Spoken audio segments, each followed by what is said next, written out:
chose qui est importante à rappeler dans le cas de Uruguay,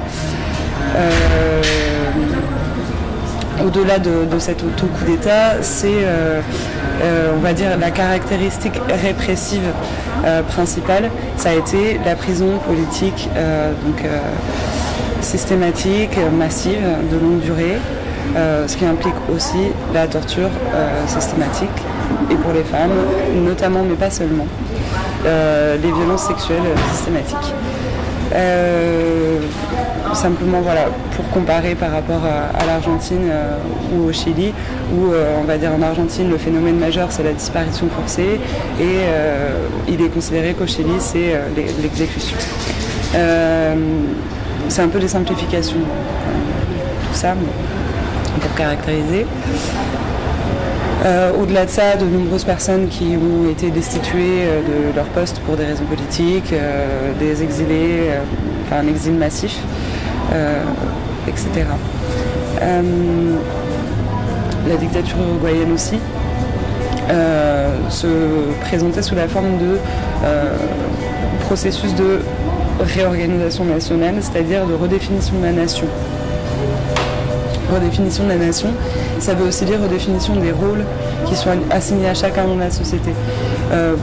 Pourquoi est-ce qu'il me semble important de parler de ça quand on parle de Miguel de Pan, puisqu'on voit précisément l'acharnement qui a eu lieu contre les femmes qui étaient pas seulement des ennemies parce qu'elles étaient des subversives, mais qui étaient encore plus subversives, on va dire, dans le sens où elles étaient femmes, mères et jeunes. Tous ces éléments, on va dire, contribuent à cet acharnement que j'essayais de décrire et une persécution pour ces raisons-là même. Pas seulement en fonction on va dire de leurs opinions. Les premières revendications des prisonniers politiques mobilisés, donc je rappelle simplement que les prisonniers en tant que tels ne se présentaient pas comme victimes et ne se sont pas réunis, n'ont pas constitué un collectif de victimes avant le début des années 2000. C'est extrêmement tard. Pourquoi d'une part, parce qu'il n'y avait pas de reconnaissance des victimes, quelles qu'elles soient. Et les victimes les plus, on va dire, ce qui était considéré comme les victimes les plus victimes, voilà, c'est pour ça que je parlais de hiérarchisation des victimes, c'était les disparus. Et tant qu'on ne reconnaissait pas que les disparus, c'était des victimes de la dictature, que les assassinés politiques, c'était des victimes de la dictature, les autres n'avaient pas de place. Voilà. Quand on était survivant, finalement, c'était bien peu de choses ce qu'on avait vécu, pour simplifier. Donc ça d'une part, d'autre part, les grandes difficultés pour les victimes elles-mêmes à parler des tortures qu'elles avaient subies et à se sentir légitimes vis-à-vis d'autres victimes, à se sentir légitimes en tant que victime, c'est-à-dire au-delà du discours, dépasser, si tu veux, le discours qui est celui d'une partie de la gauche dont je parlais tout à l'heure,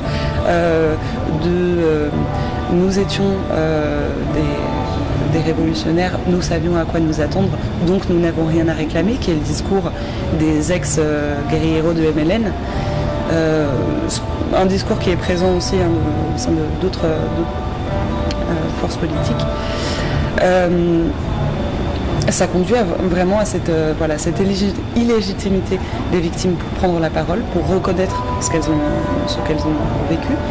Et puis, je crois aussi que ce qu'il faut signaler, c'est le fait que la société n'était pas du tout prête à entendre. Je doute qu'elle le soit encore aujourd'hui. Oui, ce qu'on voit, par exemple, pour représenter ça dans le film, pour revenir au film, c'est à travers la personne du fils. Oui. Le fils sait ce par quoi sa mère est passée. Le fils sait les violences sexuelles. Le fils demande à sa mère de ne pas dénoncer pour ne pas faire scandale. Pendant très longtemps, il y a eu un discours de négation par rapport au crime du terrorisme d'État. Et c'est un discours qui est il est moins présent maintenant.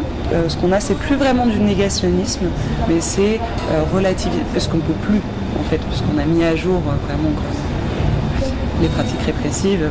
les horreurs de la dictature, mais ce qu'on va avoir, c'est une relativisation, une justification, etc., qui est encore très présente.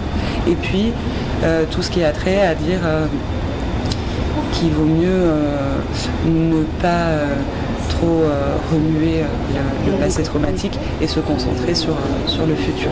Migas de Pan, et par le choix du titre et par ce qui est montré, au-delà des atrocités de la répression, de la prison clandestine et de la prison légale, on va dire, après passage devant la justice militaire, au-delà de toutes ces atrocités-là, de toutes les formes de répression, etc., ce film met l'accent sur toutes les stratégies de résistance qui ont été adoptées par ces femmes en prison. Je te le disais un petit peu en rigolant qu'elles ont, dans ce sens-là, été plus fortes que les hommes, y compris, puisque la première chose, vraiment dans les conditions de concentration dans lesquelles elles étaient, donc au sein du pénal de Punta de Rieles, qui est la prison des femmes, une des prisons des femmes, ça a été justement l'organisation en termes de cohabitation. Comment est-ce qu'on va se débrouiller pour cohabiter ensemble de la meilleure façon qui soit, et surtout la résistance à toute forme d'oppression dans la mesure du possible. Partie des suicidés et des morts sous responsabilité de l'État ont été poussés à bout. Et poussés à bout par l'administration de médicaments, par exemple, par l'intervention de psychiatres dans les tortures, pour les pousser au suicide. Donc là encore, il s'agit de C'était quelque chose de courant, ça ? Oui, et c'est ça en fait que met en avant aussi le film. C'est pas simplement que la compañera est más débil, qu'elle est plus faible que les autres. Il ne s'agit pas du tout de ça, je pense. Il s'agit de mettre en avant vraiment ce côté, le caractère psychologique des tortures. Il s'agit la camarade qui finit par se suicider. On la voit dès le début du film.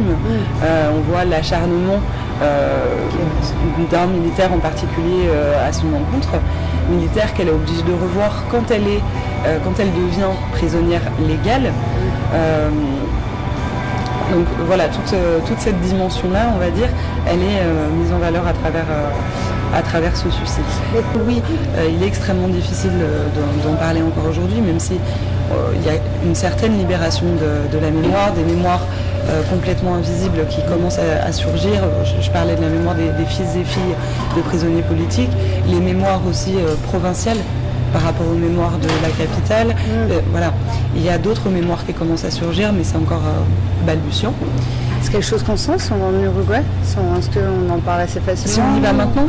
Oui. Si on y va maintenant, oui. Alors on en parle beaucoup plus facilement qu'avant concrètement avant la première présidence du Frente Amplio, donc en 2005, parce qu'il y a eu quand même l'écriture d'une histoire officielle, etc., qui a eu quand même ses avancées. Mais il y a toute une partie, ça reste quand même très difficile je crois qu'il y a eu toute une partie de la société qui n'est simplement pas prête ou n'a pas envie simplement d'écouter et d'écouter les victimes et d'approfondir en fait, d'aller plus loin dans cette recherche de la vérité sur les crimes du terrorisme d'État. Je crois que ça reste très compliqué.